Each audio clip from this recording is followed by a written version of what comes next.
The year 1819 proved to be a morally fraught period for President James Monroe and the ruling Democratic-Republican Party, centered on a devastating economic panic and a problematic territorial acquisition that ignored the rights of Native peoples.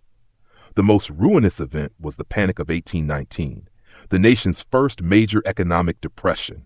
This catastrophe was largely precipitated by the actions of the federally chartered Second Bank of the United States in an era of unchecked speculation. The government's reaction, or rather its unethical inaction, compounded the problem.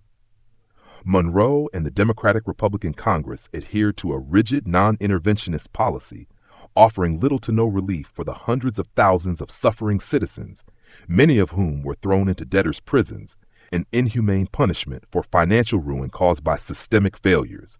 Concurrently, the diplomatic victory of the Adams-Onís Treaty, or Transcontinental Treaty, was built upon immoral military aggression and a fundamental disregard for the sovereignty of Native peoples. The treaty, which ceded Florida from Spain to the United States and defined the western border to the Pacific, was secured only after General Andrew Jackson, with the tacit approval of Secretary of State John Quincy Adams, had brazenly invaded Spanish Florida in 1818 during the First Seminole War.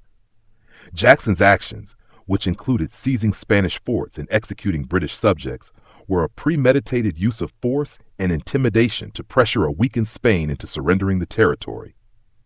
Most critically, the treaty was an illegal transfer of title from the perspective of the Seminole and other indigenous tribes who were the true inhabitants of the land.